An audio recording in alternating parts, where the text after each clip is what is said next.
I'm terrible at math, so give me a second. Hello, everyone. My name is Saki.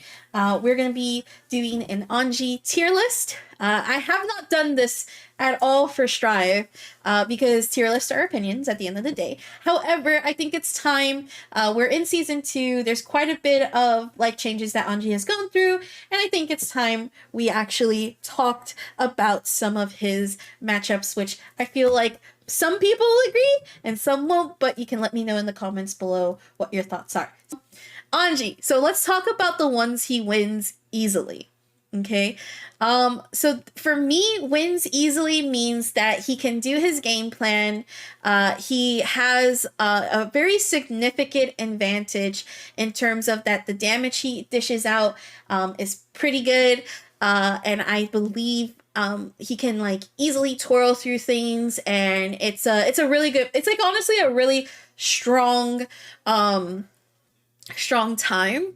So I'm actually gonna go ahead and put Axel on a wins easily basis.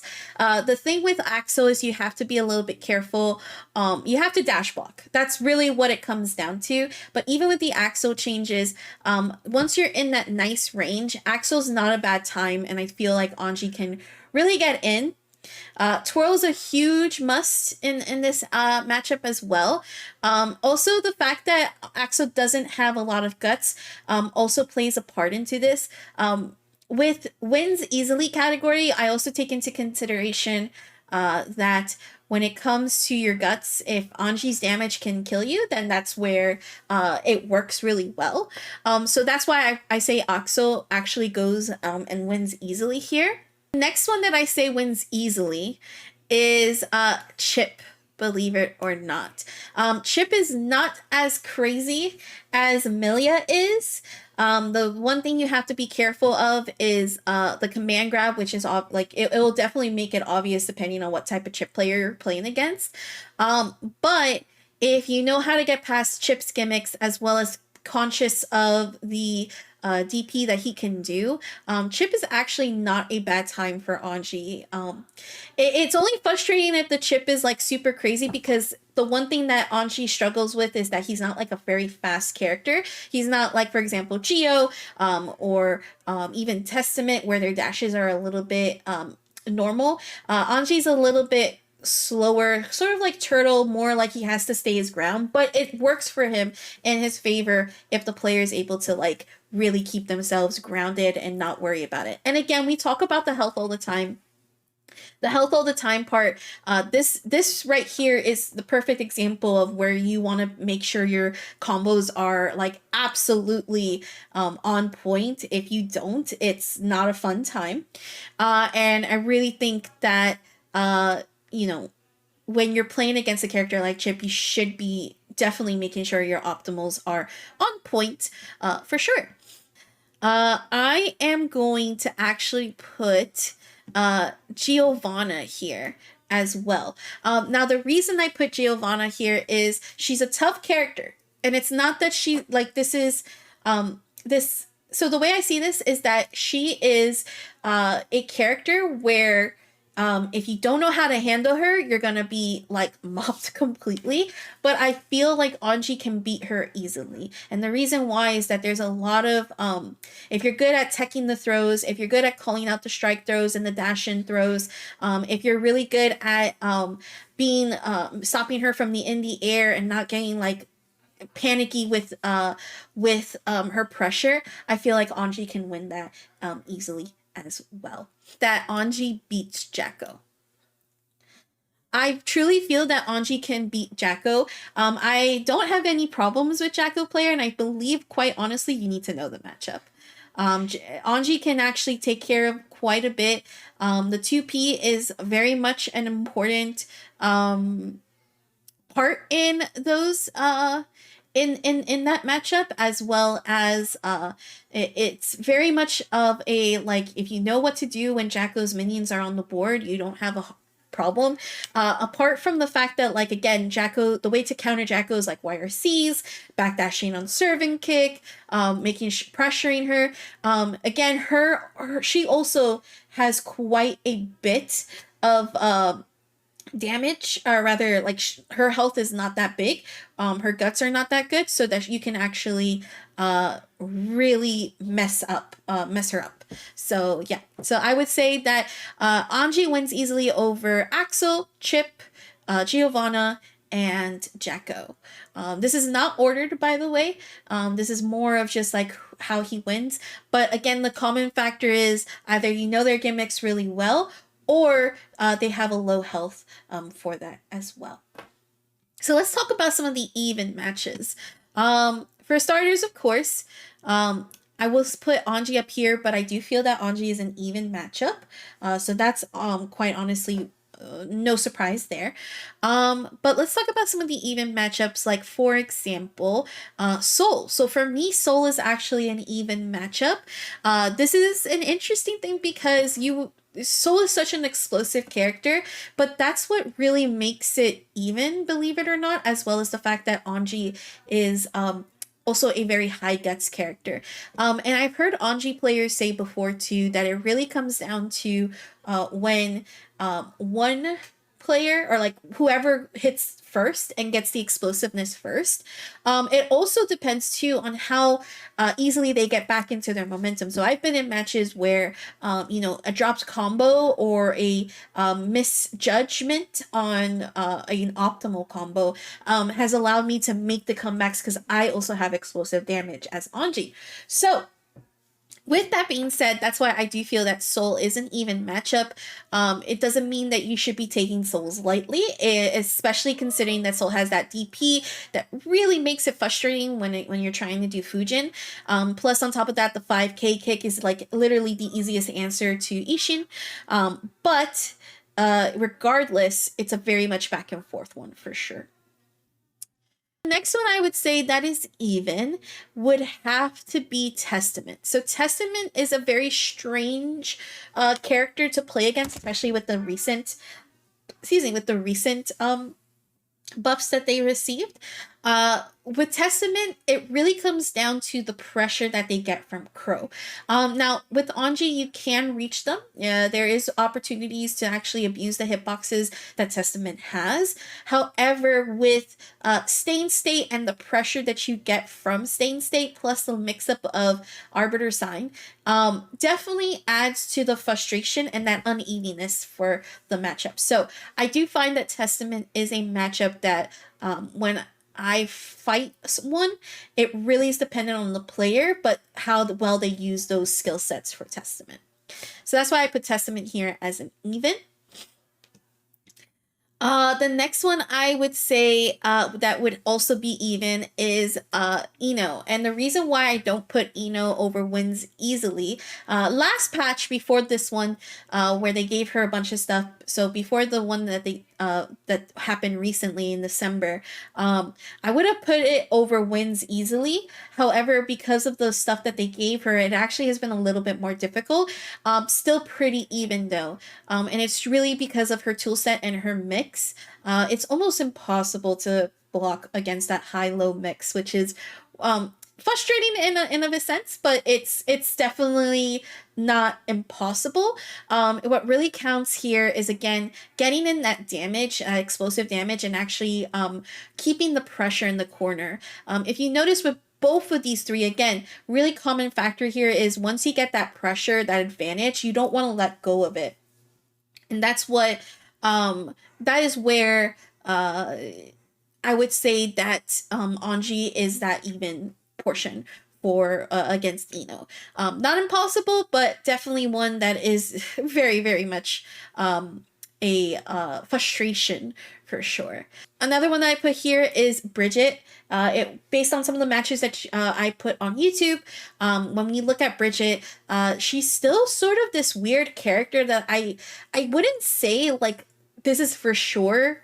She's one of those characters that I think I need to have like long sets more to be able to actually really dive into if it's an even match or not, but what really stands out to me is how well they throw out Yo-Yo and stay in the air and become like this new Milia.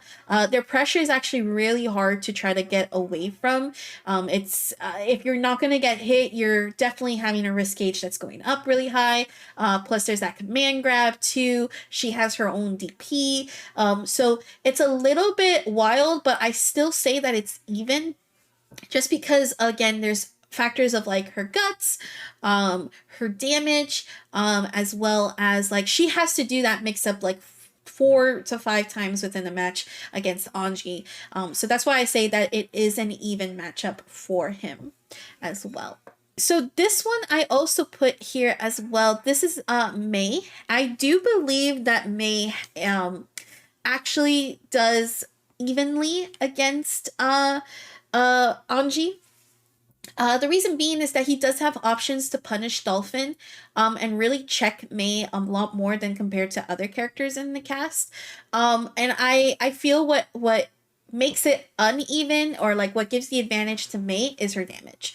She has damage that can literally one shot you, even Anji, which is kind of crazy because not many characters can do that. But she has that opportunity, and it's one of the reasons why when I fight Mei's, I get a little frustrated, but I'm not like extremely lost in the matchup, just because again, she's really this character that you can go against in the match, and you just kind of have to see. I remember in DreamHack, I was fighting a Mei to get into, I believe it was top 16.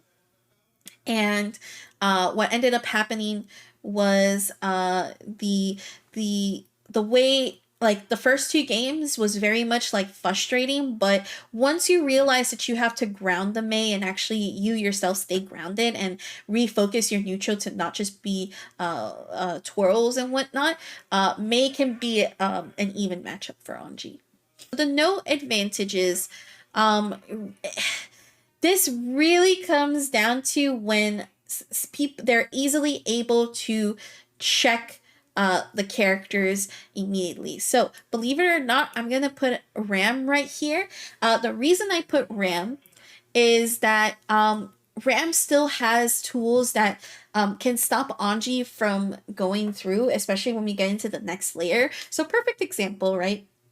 Something that I do often with Ram that doesn't make me scared of the matchup, but it makes me a little wary, is when in the corner, she throws out her sword, and you know the sword's gonna blow up because that's what she does. You can twirl if there's a certain distance. However, if she's really close, you have to hold that pressure, and that's when she can do like a 2K, sometimes even dust. You can try to jump, but it's a little bit difficult because she can try to anti-air you. She has opportunities as well. I know her Rekka got nerfed as recently, but it's definitely still not enough to be scared of like that matchup. And with that in mind too, you know, it's just this pressure that like at some point you're gonna still lose the guessing game. It just becomes whether or not you're able to succeed in blocking and stopping that pressure in that guessing game of if it actually happens or not. So I put that Ram is a no advantage. Anji doesn't lose completely to it, but it is in Ram's favor. And that's what this whole category is more about, is that Anji can still do something with it. You can still play against Anji, but you're going to run into a moment where you're going to be forced to use your meters mostly to keep yourself safe rather than trying to continue pressure or to keep yourself that momentum going. Mila. So Mila is another character that I do say the same thing. She has a lot of mix-up tools. She's not in the same area as Bridget or as Chip, which are very much the high mix-up, high momentum air neutral. What I find in Mila is that this is a very tough matchup for Anji to handle. Excuse me.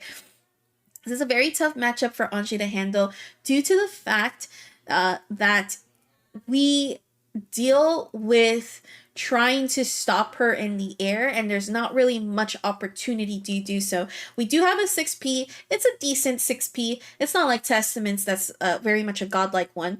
But we have code that does require us to wind it up, and then by the time you do get into the air, it does leave you vulnerable. Whereas she's already still moving. She has her rose that she can use to get out of the situation. She has her double jumps, her double dashes. She has a lot. Plus, on top of that, her spin, the projectile that she throws out with her hair, makes it even a harder time. Yes, you can just block low, but then that leads into the high-low mix-up, and you're still getting side switched, and it's just a lot that for an Anji player, it's really, really tough.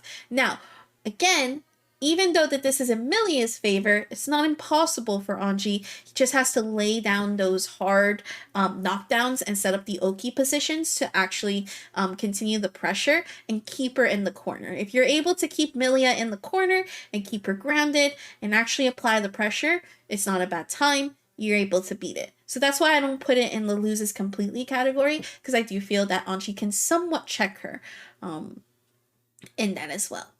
Let's talk about Gold Lewis. So Gold Lewis is the same thing as Ram, with the exception that with Gold Lewis, what it really comes down to is that on like that breaking of the guard that he does with Behemoth Tycoon, that really hurts Anji.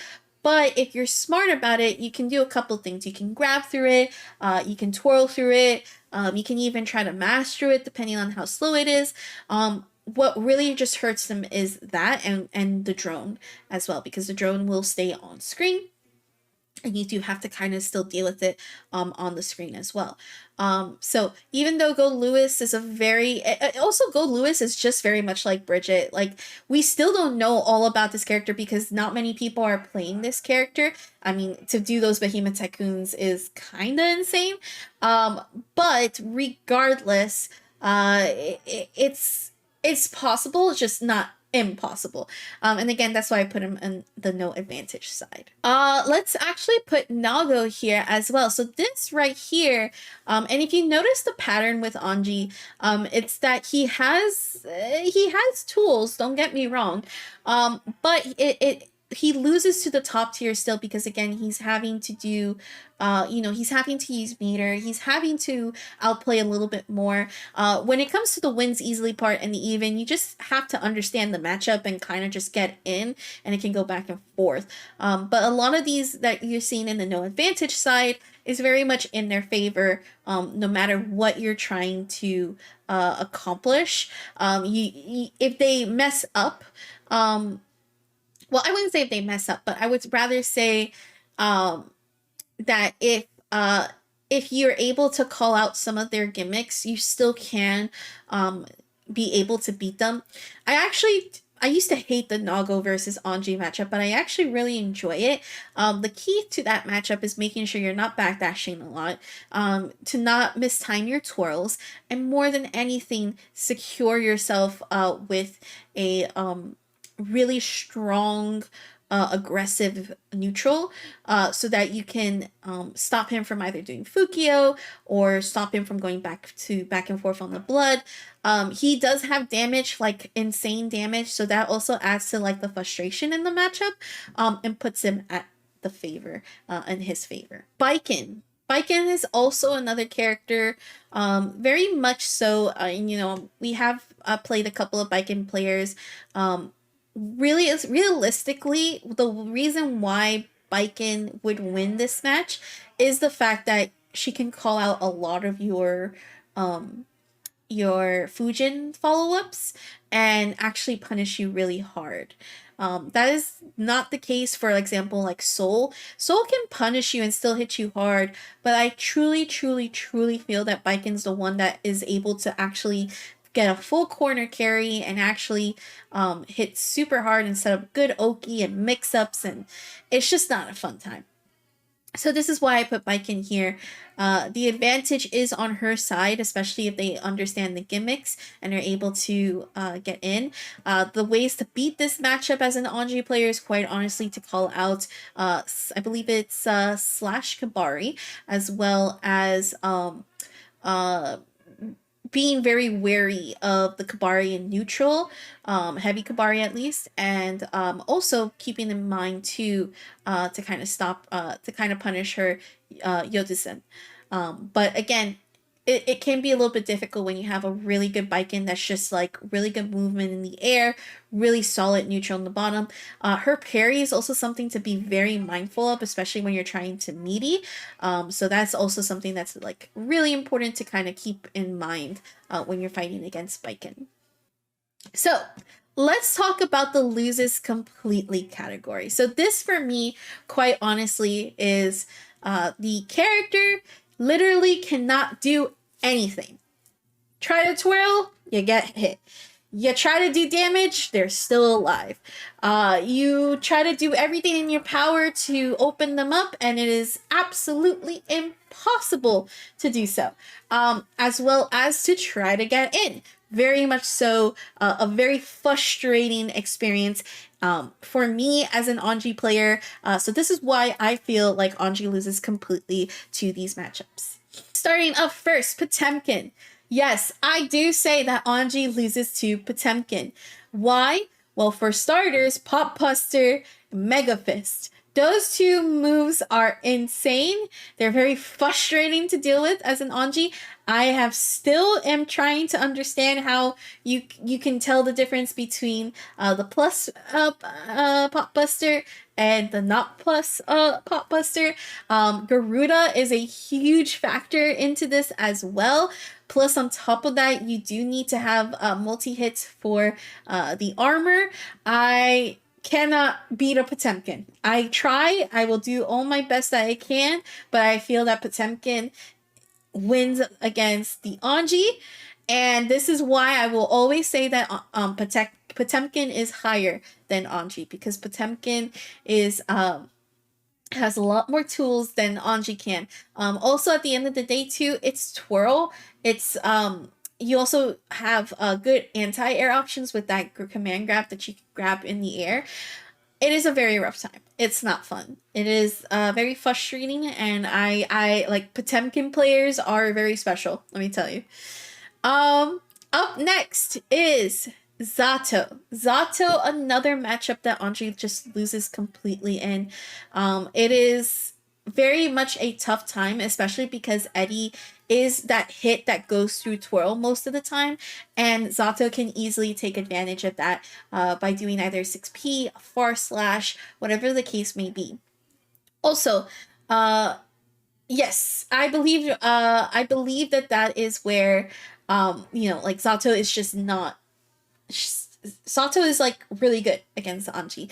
You see those matches and they're very much a frustrating time. It's not fun at all, and I actually really think that when it comes to fighting against Sato players, it's interesting because I go through tournaments and I'm like, ugh, Sato, I'm not gonna win this. That's how bad I feel when I play against Sato. Sato loses completely. Let's talk about Kai. Freaking Kai. I can't stand Kai. I hate Stun Dipper. Okay? Stun Dipper can disappear for all I care. I actually think that this character is insane. I really truly feel that Kai is a character that just keeps getting buffed and nobody realizes that he's a character. He's already a good character. He has damage, which is kind of insane. He didn't have that at the beginning of the game. Now he does. He has, that DP and Dragon install that's actually a lot better, I feel like. I see more Kai players going in Dragon install than I did before. He has the stun effect on to players that allow him to continue combos and actually keep pressure going. He has Fooder Arc, which is very much an annoying move. Not as annoying as Stun Dipper, but still on the same level. A really good projectile as well that, yes, you can 2D as Anji, but you're still going to get hit no matter what, especially depending on the follow-ups that the Kai player is doing. You have Great Dust, jump dust that can literally lead you into, like, if you play Mortal Kombat, create like baits to get your opponent to try to jump, and then you get a counter hit on them.